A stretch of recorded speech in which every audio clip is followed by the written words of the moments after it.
ॐ भूर्भुवः स्वः तत्सवितुर्वरेण्यं भर्गो देवस्य धीमहि धियो यो नः प्रचोदयात्। ॐ चैतन्यं शाश्वतं शान्तं व्योमातीतं निरञ्जनं नादबिन्दुसमानीतं तस्मै श्रीगुरुवे नमः। ॐ सद्गुरुचरणकमलेभ्यो नमः। वन्दे भगवतीं देवीं श्रीरामं च जगद्गुरुं पादपद्मे तयोः श्रुत्वा प्रणमामि मुहुर्मुहुः।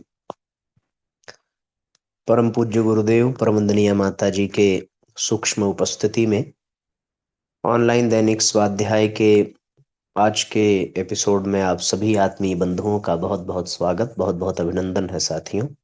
आइए भावपूर्वक आज के सत्र का शुभारंभ करते हैं। साथियों, हम सभी भगवत गीता के तीसरे अध्याय का चिंतन कर रहे हैं। प्रारंभ के 6 श्लोक हम लोगों ने संपन्न किए हैं। चौथे श्लोक में भगवान ने कर्मयोग और सांख्य योग दोनों की दृष्टि से कर्मों का त्याग अनावश्यक बताया। फिर 5वें श्लोक में कहा कि कोई भी मनुष्य किसी भी अवस्था में क्षण मात्र भी कर्म किए बिना नहीं रह सकता। 6ठे श्लोक में हठपूर्वक इंद्रियों की क्रियाओं को रोककर अपने को क्रिया रहित मान लेने वाले का आचरण मिथ्या बताया। इससे सिद्ध हुआ कि कर्मों का स्वरूप से त्याग कर देने मात्र से उनका वास्तविक त्याग नहीं होता। अतः आगे के श्लोक में भगवान वास्तविक त्याग की पहचान बताते हैं।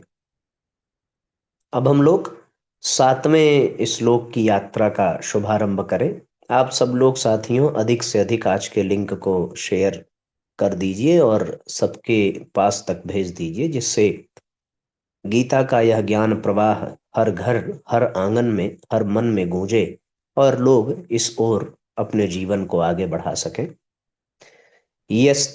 यस्त्विन्द्रियाणि मनसा नियम्यारभते अर्जुन कर्मेन्द्रियैः कर्मयोगं सक्तः स विशिष्यते।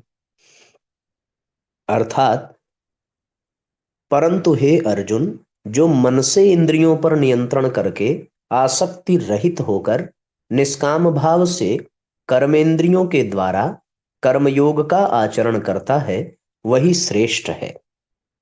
अब इसकी व्याख्या हम सुने तो यहां अनासक्त होकर कर्म करने वाले को मिथ्याचारी की अपेक्षा ही नहीं, प्रत्युत सांख्य योगी की अपेक्षा भी श्रेष्ठ बताने की दृष्टि से तू पद दिया गया है। सांख्य योगी की अपेक्षा, सांख्य योगी यानी ज्ञान योगी, ज्ञान योगी जो सत असत का भेद कर ले, और सांख्य कर्म योगी यानी जो निष्काम भाव से कर्म करे, वह अनासक्त होकर कर्म करने वाले को मिथ्याचारी की अपेक्षा ही नहीं, ज्ञान योगी की अपेक्षा भी श्रेष्ठ बताया है। अर्जुन शब्द का अर्थ होता है स्वच्छ।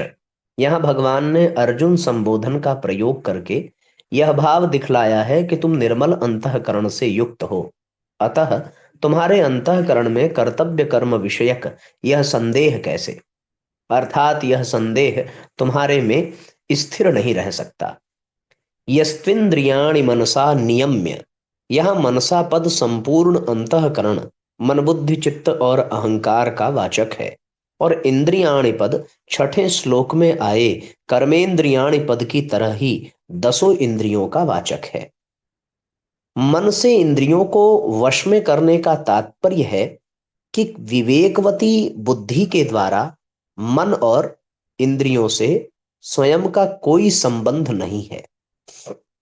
विवेक से युक्त बुद्धि द्वारा मन से इंद्रियों को वश में करने का तात्पर्य कि हम अपने मन से अपनी इंद्रियों को कैसे वश में करें, तो विवेक युक्त बुद्धि के द्वारा मन और इंद्रियों से स्वयं का कोई संबंध नहीं है, ऐसा अनुभव करना। मन से इंद्रियों का नियमन करने पर इंद्रियों का अपना स्वतंत्र आग्रह नहीं रहता, अर्थात उनको जहां लगाना चाहें वहीं वे लग जाती हैं, और जहां से उनको हटाना चाहें वहां से वे हट जाती हैं। इंद्रियां वश में तभी होती हैं जब इनके साथ ममता, मेरापन का सर्वथा अभाव हो जाता है। 12वें अध्याय के 11वें श्लोक में भी कर्मयोगी के लिए इंद्रियों को वश में करने की बात आई है। सर्व कर्म फल त्यागम ततः कुरु यतात्मवान। तात्पर्य यह है कि वश में की हुई इंद्रियों के द्वारा ही कर्म योग का आचरण होता है। पीछे के श्लोक में भगवान ने संयम्य पद से मिथ्याचार के विषय में इंद्रियों को हठपूर्वक रोकने की बात कही थी, किंतु यहाँ नियम्य पद से शास्त्र मर्यादा के अनुसार इंद्रियों का नियमन करने, निषिद्ध से हटाकर उन्हें शास्त्र विहित कर्तव्य कर्म में लगाने की बात कही है। नियमन करने पर इंद्रियों का संयम स्वतः हो जाता है। असक्तः आसक्ति दो जगह होती है, कर्मों में और उनके फलों में। समस्त दोष आसक्ति में ही रहते हैं, कर्मों तथा उनके फलों में नहीं। आसक्ति रहते हुए योग सिद्ध नहीं हो सकता। आसक्ति का त्याग करने पर ही योग सिद्ध होता है। अतः साधक को कर्मों का त्याग न करके उनमें आसक्ति का ही त्याग करना चाहिए। आसक्ति रहित होकर सावधानी एवं तत्परता पूर्वक कर्तव्य कर्म का आचरण किए बिना कर्मों से संबंध विच्छेद नहीं हो सकता। साधक आसक्ति रहित तभी हो सकता है जब वह शरीर, इंद्रियां, मन, बुद्धि को मेरी अथवा मेरे लिए न मानकर केवल संसार का और संसार के लिए ही मानकर संसार के हित के लिए तत्परता पूर्वक कर्तव्य कर्म का आचरण करने में लग जाए। जब वह अपने लिए कोई कर्म न करके केवल दूसरों के हित के लिए संपूर्ण कर्म करता है, तब उसकी अपनी फलाशक्ति स्वतः मिट जाती है। यानी हम जो कुछ भी कर रहे हैं उसे अपने लिए कर रहे हूं ऐसा मानकर करने से हमारे जीवन में अहमता और ममता बढ़ती है और आसक्ति बढ़ती है। यहाँ दूसरों के कल्याण के लिए यानी जगत के अथवा परिवार के सभी सदस्यों के कल्याण के लिए कर्म करने का भाव रखें और बदले में किसी भी परिणाम को प्राप्त करने का भाव बिल्कुल मन से निकाल दें। कर्मेंद्रियों से होने वाली साधारण क्रियाओं से लेकर चिंतन तथा समाधि तक की समस्त क्रियाओं का हमारे स्वरूप के साथ कुछ भी संबंध नहीं है, परंतु स्वरूप से अनासक्त होते हुए भी यह जीवात्मा स्वयं आसक्ति करके संसार से अपना संबंध जोड़ लेता है। स्वरूप से अनासक्त होते हुए भी संसार से आसक्ति कर लेता है। कर्मयोगी की वास्तविक महिमा आसक्ति रहित होने में ही है। कर्मों से प्राप्त होने वाले किसी भी फल को न चाहना अर्थात उससे सर्वथा असंग हो जाना ही आसक्ति रहित होना है। साधारण मनुष्य तो अपनी कामना की सिद्धि के लिए ही किसी कार्य में प्रवृत्त होता है, परंतु साधक आसक्ति के त्याग का उद्देश्य लेकर ही किसी कार्य में प्रवृत्त होता है। ऐसे साधक को ही यहाँ असक्तः कहा गया है। जब ज्ञान योगी और कर्म योगी दोनों ही फलेच्छा और आसक्ति का त्याग करते हैं, तब ज्ञान योग की अपेक्षा कर्म योग अधिक सुगम और सिद्ध होता है। कारण कि कर्म योगी को फिर किसी अन्य साधन की आवश्यकता नहीं रहती, जबकि ज्ञान योगी को देहाभिमान और क्रिया पदार्थ की आसक्ति मिटाने के लिए कर्म योग निष्काम भाव कर्म करने की आवश्यकता रहती है। कर्मयोग में आसक्ति का त्याग मुख्य है, जिससे कर्मयोगी को समबुद्धि की प्राप्ति हो जाती है। इसलिए भगवान कहते हैं कि कर्मों का त्याग करने की आवश्यकता नहीं है, प्रत्युत आसक्ति रहित होकर कर्म करने की आवश्यकता है। कर्मों का त्याग करना चाहिए या नहीं, यह देखना वस्तुतः गीता का सिद्धांत ही नहीं है। गीता के अनुसार कर्मों में आसक्ति ही दोष होने के कारण त्याज्य है। कर्म योग में कर्म सदा दूसरों के हित के लिए होता है और योग अपने लिए होता है। अर्जुन कर्म को अपने लिए मानते हैं, इसलिए उन्हें युद्ध रूप कर्तव्य कर्म घोर दिख रहा है। इस पर भगवान यह स्पष्ट करते हैं कि आसक्ति ही घोर होती है, कर्म नहीं। कर्मेंद्रियैः कर्मयोगम आरभते, जैसे इसी श्लोक के प्रथम चरण में इंद्रियाणि पद का तात्पर्य दसों इंद्रियों से है, ऐसे ही यहाँ कर्मेंद्रियैः पद को दसों इंद्रियों का वाचक समझना चाहिए। अगर कर्मेंद्रियैः पद से हाथ पैर वाणी आदि को ही लिया जाए तो देखे सुने तथा मन से विचार किए बिना कर्म कैसे होंगे। अतः यहाँ सभी कारणों अर्थात अंतःकरण और बहिकरण को कर्मेंद्रियां भी माना गया है, क्योंकि इन सब से कर्म होते हैं। जब कर्म अपने लिए न करके दूसरों के हित के लिए किया जाता है तब वह कर्मयोग कहलाता है। अपने लिए कर्म करने से अपना संबंध कर्म तथा कर्म फल के साथ हो जाता है, और अपने लिए कर्म न करके दूसरों के लिए कर्म करने से कर्म तथा कर्म फल का संबंध दूसरों के साथ तथा परमात्मा का संबंध अपने साथ हो जाता है, जो कि सदा से है।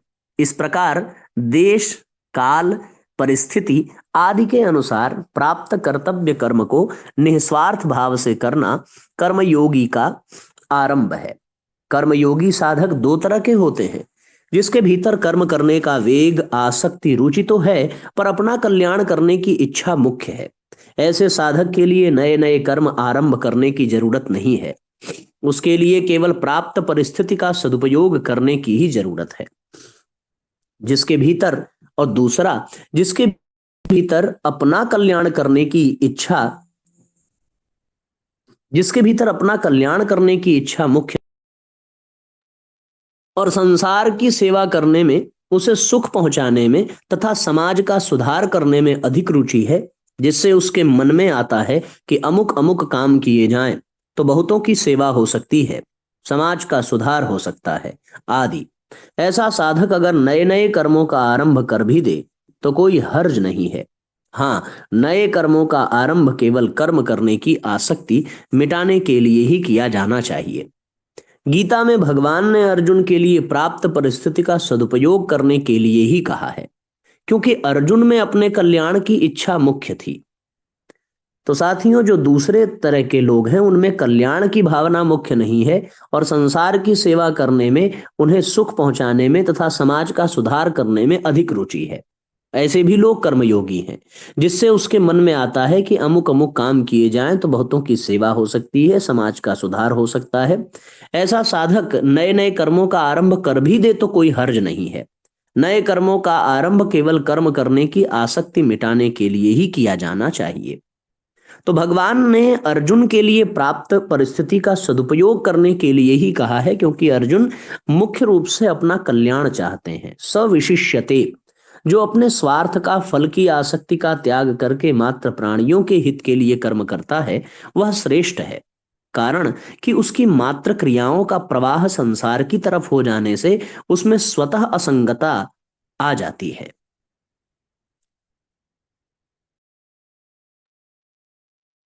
मात्र प्राणियों के लिए हित में कर्म करना चाहिए।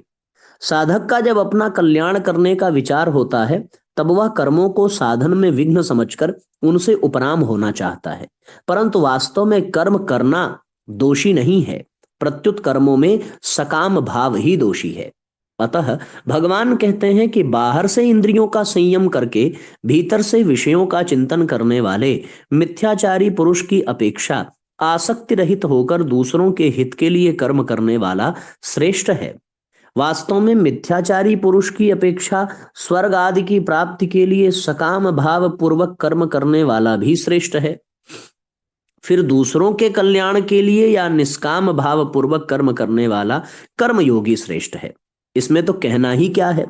5वें अध्याय में जब अर्जुन ने प्रश्न किया कि सन्यास और योग दोनों में कौन श्रेष्ठ है, तब भगवान ने उत्तर में दोनों को ही कल्याण करने वाला बताकर कर्म सन्यास की अपेक्षा कर्म योग को श्रेष्ठ कहा है।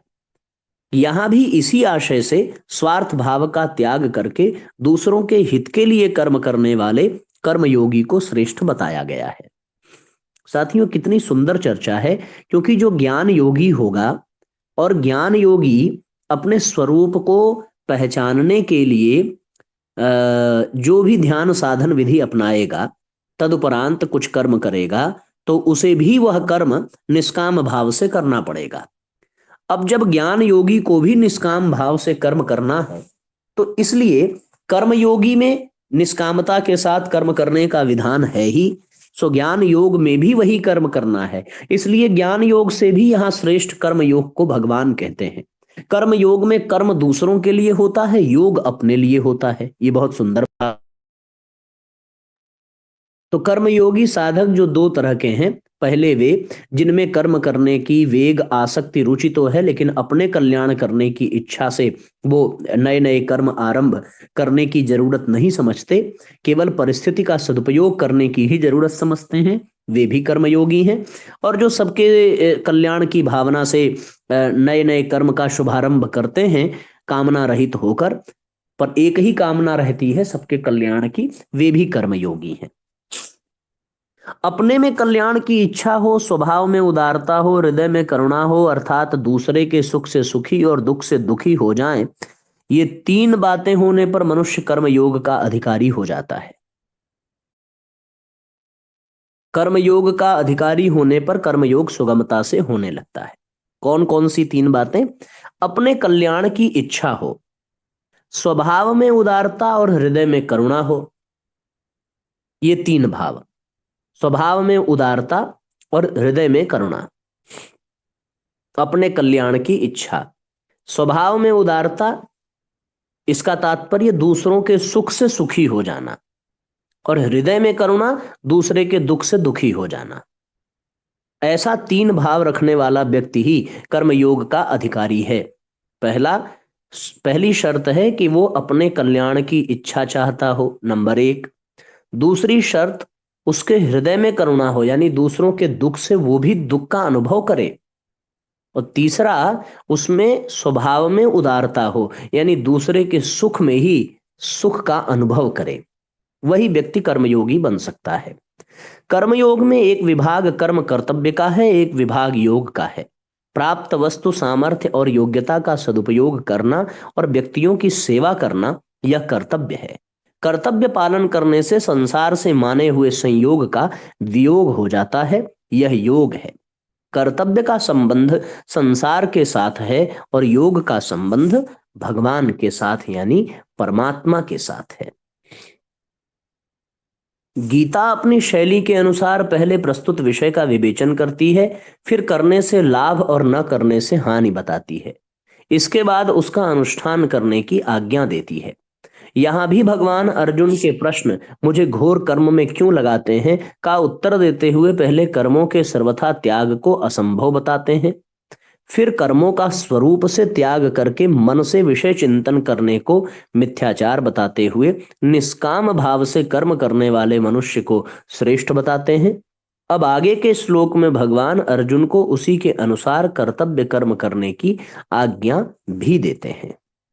तो साथियों, ये 8वां श्लोक है। यहां तक सबके मन में आ गया, सबको अच्छी तरीके से स्पष्ट हो गया। अब हम लोग 8वें श्लोक के विषय में चिंतन करें।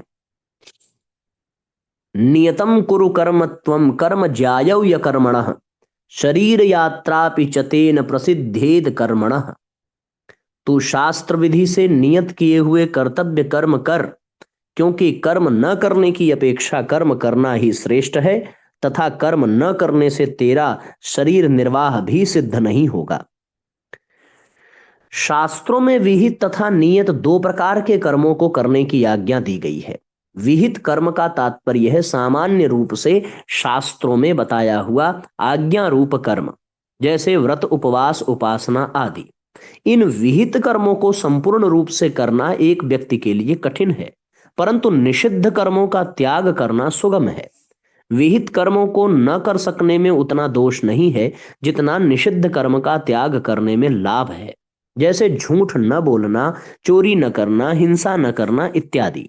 निषिद्ध कर्मों का त्याग होने से विहित कर्म स्वतः होने लगते हैं। नियत कर्म का तात्पर्य है वर्ण, आश्रम, स्वभाव एवं परिस्थिति के अनुसार प्राप्त कर्तव्य कर्म, जैसे भोजन, व्यापार, मकान बनवाना, मार्ग भूले हुए व्यक्ति को मार्ग दिखाना आदि। कर्मयोग की दृष्टि से जो वर्ण धर्मानुकूल शास्त्र विहित कर्तव्य कर्म प्राप्त हो जाए, वह चाहे घोर हो या सौम्य, नियत कर्म ही है। यहाँ नियतम कुरु कर्म पदों से भगवान अर्जुन से ये कहते हैं कि क्षत्रिय होने के नाते अपने वर्ण धर्म के अनुसार परिस्थिति से प्राप्त युद्ध करना तेरा स्वाभाविक कर्म है। क्षत्रिय के लिए युद्ध रूप हिंसात्मक कर्म घोर दिखते हुए भी वस्तुतः घोर नहीं है, प्रत्युत उसके लिए वह नियत कर्म ही है। दूसरे अध्याय में भगवान ने कहा है कि स्वधर्म की दृष्टि से भी युद्ध करना तेरे लिए नियत कर्म है। स्वधर्ममपि चावेक्ष्य न विकम्पितु मरहसी। वास्तव में जो स्वधर्म और नियत कर्म दोनों एक ही हैं। यद्यपि दुर्योधन आदि के लिए भी युद्ध वर्ण धर्म के अनुसार प्राप्त कर्म है, तथापि वह अन्याय युक्त होने के कारण नियत कर्म से अलग है, क्योंकि वे युद्ध करके अन्याय पूर्वक राज्य छीनना चाहते हैं। अतः उनके लिए यह युद्ध नियत तथा धर्मयुक्त कर्म नहीं है। कर्म ज्यायो यकर्मणः।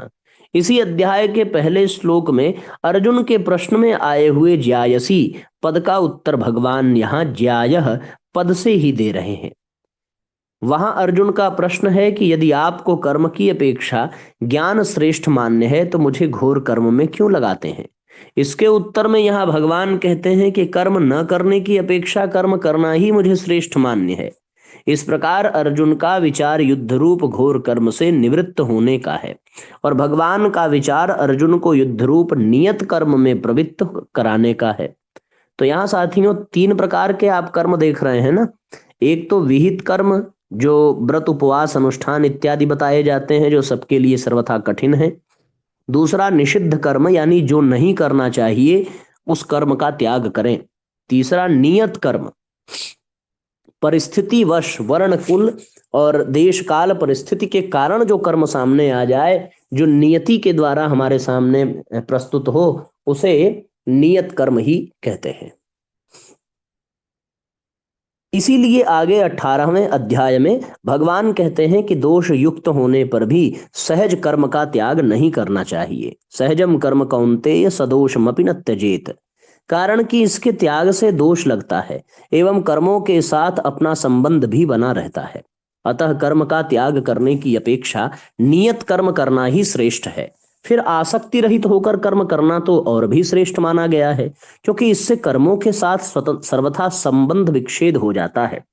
अतः भगवान इस श्लोक में पूर्वार्ध में अर्जुन को अनासक्त भाव से नियत कर्म करने की आज्ञा देते हैं, और उत्तरार्ध में कहते हैं कि कर्म किए बिना तेरा जीवन निर्वाह भी नहीं होगा। जब कर्म करना ही है साथियों, तो फिर उस कर्म से पीछे क्यों हटना। यही बात भगवान कह रहे हैं अर्जुन को, कर्म ज्यायो या कर्मणः। यह भगवान का प्रधान सिद्धांत है। इसी को भगवान ने माते संगोस्त्व कर्मणि पदों से स्पष्ट किया है कि अर्जुन तेरी कर्म न करने में आसक्ति न हो। कारण यह है कि कर्तव्य कर्मों से जी चुराने वाला मनुष्य प्रमाद, आलस्य और निद्रा में अपना अमूल्य समय नष्ट कर देगा, अथवा शास्त्र निषिद्ध कर्म करेगा, जिससे उसका पतन होगा।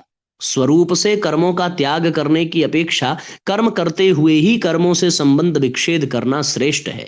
कारण कि कामना, वासना, फलासक्ति, पक्षपात आदि ही कर्मों से संबंध जोड़ देते हैं। चाहे मनुष्य कर्म करे अथवा न करे, कामना आदि के त्याग का उद्देश्य रखकर कर्मों का आचरण करने से कामना का आदि का त्याग बड़ी सुगमता से हो जाता है। शरीर यात्रापि चतेन प्रसिद्धेद कर्मणः। अर्जुन के मन में ऐसा भाव उत्पन्न हो गया था कि अगर कर्म ही न करें तो कर्मों से स्वतः संबंध विच्छेद हो जाएगा। इसलिए भगवान नाना प्रकार की युक्तियों द्वारा उनको कर्म करने के लिए प्रेरित करते हैं। उन्हीं युक्तियों में से एक इस युक्ति का वर्णन करते हुए भगवान कहते हैं कि अर्जुन, तुम्हें कर्म तो करने ही पड़ेंगे, अन्य की तो बात ही क्या करें। कर्म किए बिना तेरे शरीर का निर्वाह, खाना पीना आदि भी असंभव हो जाएगा। जैसे ज्ञान योग में विवेक के द्वारा संसार से संबंध विच्छेद होता है, ऐसे ही कर्म योग में कर्तव्य कर्म का ठीक ठीक अनुष्ठान करने से संसार से संबंध विच्छेद हो जाता है। अतः ज्ञान योग की अपेक्षा कर्म योग को किसी भी प्रकार से कम नहीं मानना चाहिए। कर्मयोगी शरीर को संसार का ही मानकर उसको संसार की ही सेवा में लगा देता है, अर्थात शरीर में उसका कोई अपनापन नहीं रहता। वह स्थूल, सूक्ष्म और कारण शरीर की एकता क्रमशः स्थूल सूक्ष्म और कारण संसार से करता है, जबकि ज्ञान योगी अपनी एकता ब्रह्म से करता है। इस प्रकार कर्म योगी जड़ तत्व की एकता करता है और ज्ञान योगी चेतना तत्व की एकता एकता करता है। साधन संबंधी मार्मिक बात। अर्जुन की कर्मों से अरुचि है, अर्थात उनके मन में कर्म न करने का आग्रह है। केवल अर्जुन की ही बात नहीं है, प्रत्युत पारमार्थिक मार्ग के अन्य साधक भी प्रायः इसी विषय में ऐसी ही बड़ी भूल करते हैं। यद्यपि उनकी इच्छा साधन करने की रहती है और साधन करते भी हैं, तथापि वे अपने मनचाही परिस्थिति, अनुकूलता और सुख बुद्धि भी साथ में रखते हैं, जो उनके साधन में महान बाधक होती है। सुख बुद्धि भी, अपनी मनचाही परिस्थिति और अनुकूलता भी। जो साधक तत्व प्राप्ति में सुगमता ढूंढता है और उसे शीघ्र प्राप्त करना चाहता है, वह वास्तव में सुख का रागी है, न कि साधना का प्रेमी। जो सुगमता से तत्व प्राप्ति चाहता है उसे कठिनता सहनी पड़ती है, और जो शीघ्रता से तत्व प्राप्ति चाहता है उसे विलंब सहना पड़ता है। कारण कि सुगमता और शीघ्रता की इच्छा करने से साधक की दृष्टि साधन पर न रहकर फल पर चली जाती है, जिससे साधन में उकताहट प्रतीत होती है और साध्य की प्राप्ति में विलंब भी होता है। जिसका यह दृढ़ निश्चय या उद्देश्य है कि चाहे जैसे भी हो मुझे तत्व की प्राप्ति होनी ही चाहिए, उसकी दृष्टि सुगमता और शीघ्रता पर नहीं जाती। तत्परता के साथ कार्य में लगा हुआ मनस्वी व्यक्ति जब अपने उद्देश्य की पूर्ति के लिए कमर कसकर लग जाता है, तब वह सुख और दुख की ओर नहीं देखता। मनस्वी कार्यार्थी न गणयति दुखम न च सुखम, भर्तृहरि नीति शतक में है। मनस्वी कार्यार्थी न गणयति दुखम न च सुखम। साधक की तो बात ही क्या है, एक साधारण लोभी मनुष्य भी दुख की ओर नहीं देखता। प्रायः देखा जाता है कि पसीना आ रहा है, भूख प्यास लगी है अथवा शौच जाने की आवश्यकता जान पड़ती है, फिर भी यदि माल की विशेष बिक्री हो रही है तथा पैसे आ रहे हैं तो वह लोभी व्यापारी सब कष्ट सह लेता है। ठीक लोभी व्यक्ति की तरह साधक की साध्य में निष्ठा होनी चाहिए।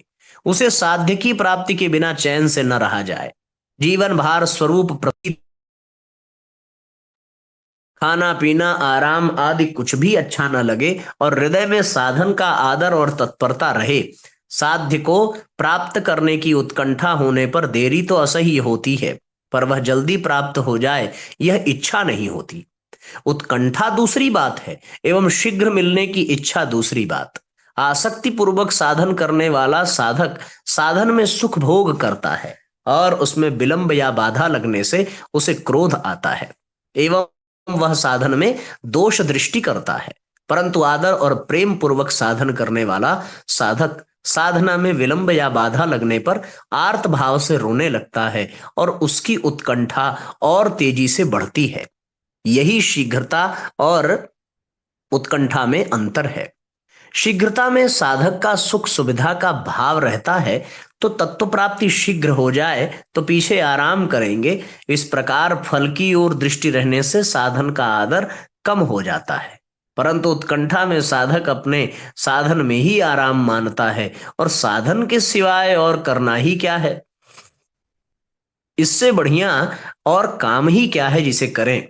अतः यही काम साधना करना है, चाहे सुगमता से हो या कठिनता से, शीघ्रता से हो या देरी से।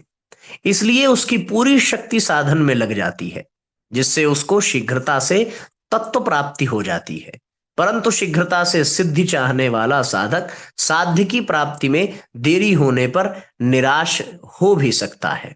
अतः साधक को साध्य से भी अधिक आदर साधन को देना चाहिए। जैसा कि माता पार्वती ने कहा है, जन्म कोटि लगी रगर हमारी, बरऊ शंभु नत रहूं कुंवारी। तजऊ न नारद कर उपदेशु, आप कहीं सत बार महेशु। माता पार्वती के भावों में शीघ्रता नहीं है, इनमें तो साधन को साध्य से भी अधिक आदर दिया गया है। प्रस्तुत श्लोक में भगवान अर्जुन को निमित्त बनाकर साधकों को सावधान करते हैं कि उन्हें अपनी अनुकूलता तथा सुख बुद्धि, जो कि साधन में मूल बाधा है, का त्याग करके कर्तव्य कर्मों को करने में बड़ी तत्परता से लग जाना चाहिए। एक बहुत बड़ी बात और बहुत बड़ा सूत्र है साथियों। अब परिशिष्ट भाव के अंतर्गत बताते हैं कि निष्काम भाव से कर्म करने वाला कर्मयोगी केवल स्वरूप से कर्मों का त्याग करने वालों से अथवा काम भाव से कर्म करने सकाम भाव से कर्म करने वालों से ही श्रेष्ठ नहीं है, प्रत्युत ज्ञान योगी से भी श्रेष्ठ है। तयोस्तु कर्म संन्यासात कर्म योगो विशिष्यते। इसलिए भगवान प्रस्तुत प्रकरण में निष्काम भाव से कर्म करने पर विशेष जोर दे रहे हैं। ये साथियों कर्म योग का प्रकरण बहुत ही शानदार है। तो आज के लिए अब इतना ही। 7 और 8 श्लोक, 2 श्लोक हम लोगों ने आज सुने हैं। 9वें श्लोक से कल चर्चा करेंगे। आज के लिए इतना ही। गायत्री मंत्र साथ साथ। ओम भूर्भुवः स्वः तत्सवितुर्वरेण्यं भर्गो देवस्य धीमहि धियो यो नः प्रचोदयात्। सभी आत्मीय बंधुओं को बहुत बहुत प्रणाम। सबका मंगल हो साथियों। आज के लिए इतना ही। सबको प्रणाम। शुभ रात्रि।